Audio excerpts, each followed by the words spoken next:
Hey everybody, and welcome to this video on the coordinate plane. So let's get to it. So consider the following function named f, and we've got 6 input-output pairs listed already, but there are definitely more of them as indicated by this ... at the end, but these are the ones we can see for now.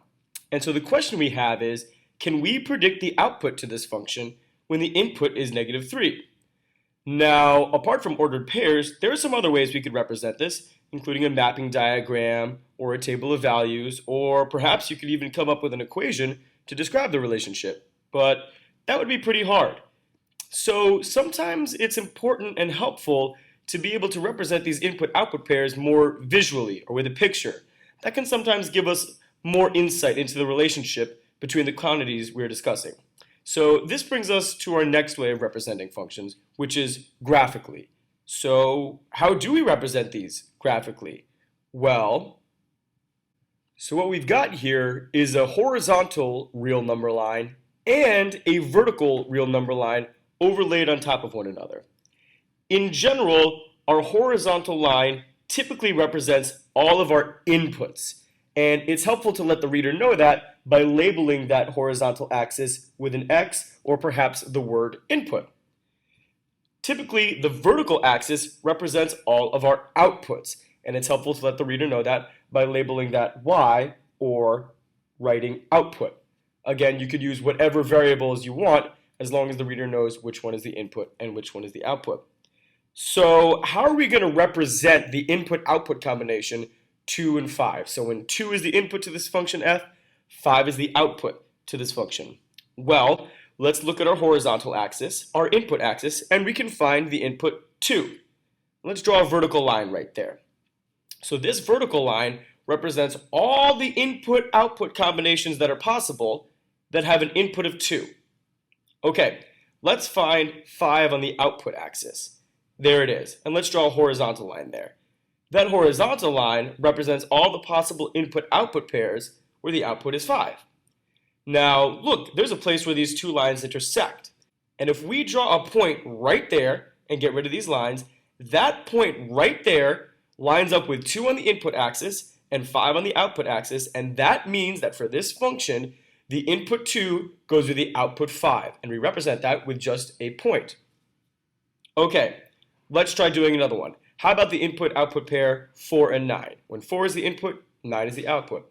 Well, similarly, we're going to find 4 on our input axis, we're going to find 9 on our output axis, and we're going to draw a point right there where the input 4 goes with the output 9. And that point represents the input-output combination 4 and 9.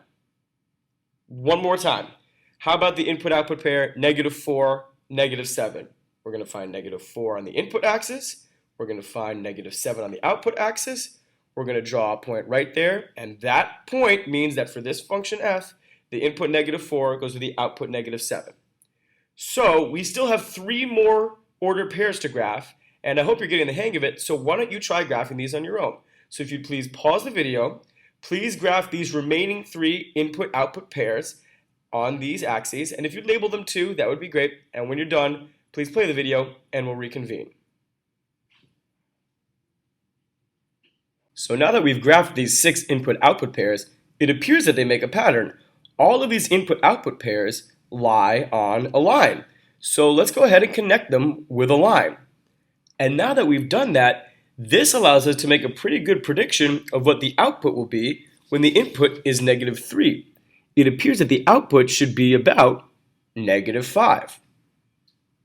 Well, can we use this to predict the input to this function when the output is -9?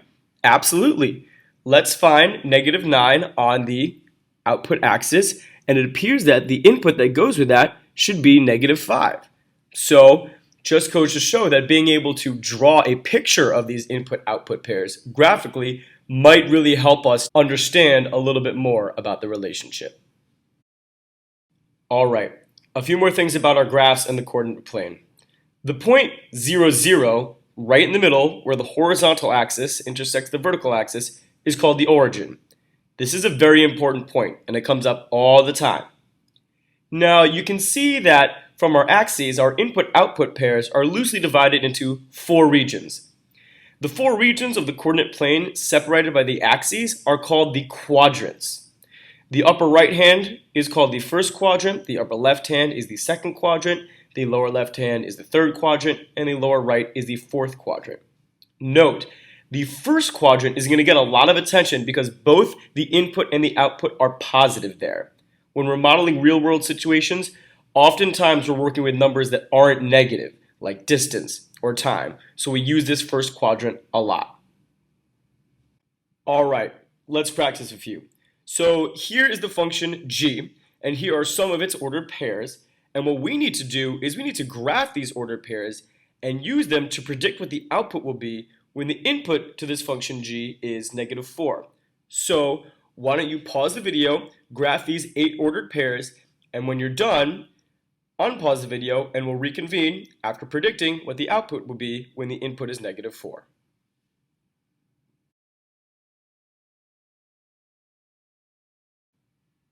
Now, with these points in front of us, do you think you can predict what the output will be when the input to this function is -4?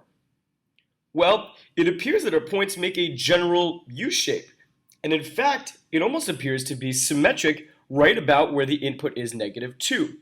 And if that were the case, then if the input to this function were -4, then the output should be -5, right there.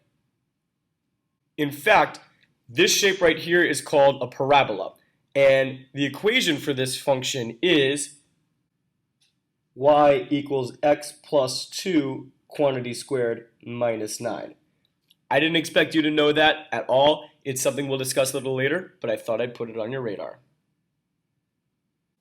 Alright, one more quick practice. Here's a function named h. Here are 5 ordered pairs that go along with h. Why don't you please graph these ordered pairs on the axes provided and use them to predict the output to this function when the input is -8. So why don't you pause the video, do that, and when you're done, unpause and we'll reconvene.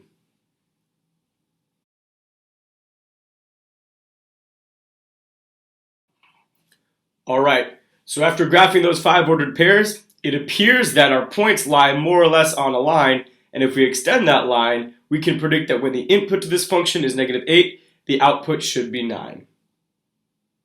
Alright, now that we've had some practice making graphs, let's try reading some graphs. So here on the axes, we got a function named Bob, and we've got some input-output combinations represented graphically. So what we need to do is find Bob of 4, Bob of -2, Bob of 2, and Bob of 0. For each of these, that means please find the output to this function when the input is 4, -2, 2, or 0. Alright, so if the input is 4, let's just find 4 on our input axis, it appears that our output is 8. We have the ordered pair 4, 8 right here, so we say that the output would be 8. Bob of 4 is 8. Let's try Bob of -2. Let's find -2 on our input axis, and it appears that the output is -5. We've got the ordered pair -2, -5 right down here. So we'd say that Bob of -2 is -5. How about Bob of +2? Well, let's find +2 on our input axis, and you know what?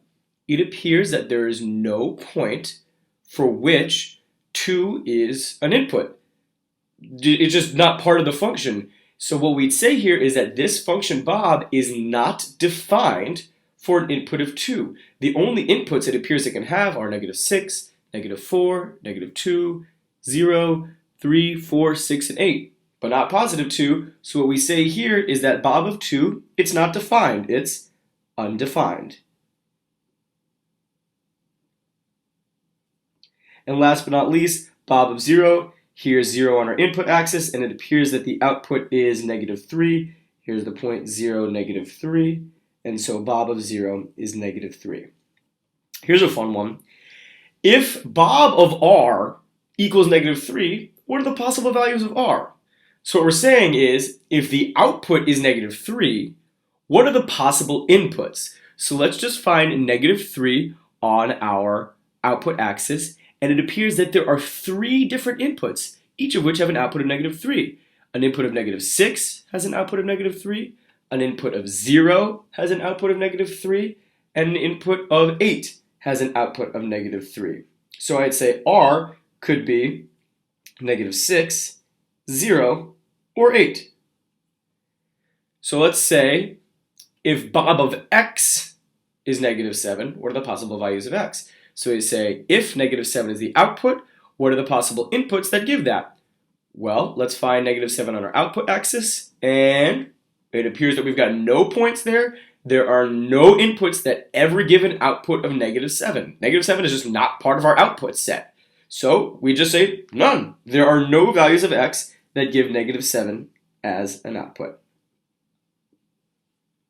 All right, last one. On the right, on those axes, we've got the picture of a function named g. The big difference here is that g is kind of one continuous curve as opposed to a whole bunch of different points, but we're going to approach it in exactly the same way. So the first thing we want to do is find g of -2. That is, find the output when the input is -2. So let's find -2 on our input axis and see where our graph is there. And it appears that our graph is around -5. Here's the point, -2, -5. And so we'd say that g of -2 is -5. Which inputs have an output of 4? So let's go ahead and find 4 on our output axis and see if there's a point there, and there is, and it appears that for an input of -5, we have an output of 4. Here's the point, -5, 4, and so we just say -5 is the input that has an output of 4. If g of d equals -2, what are the possible values of d? What we're just saying is, if -2 is the output, what are the possible inputs? So let's take a look. Let's find -2 on our output axis and see what the inputs could be. And it appears we've got 1, 2, 3 different points for which -2 is the output. And it appears that the inputs could be -4, 0, and +4. So the possible values of d are -4, 0, and +4. Alright guys, that's it for this video. I hope you found it helpful, and I hope you enjoyed.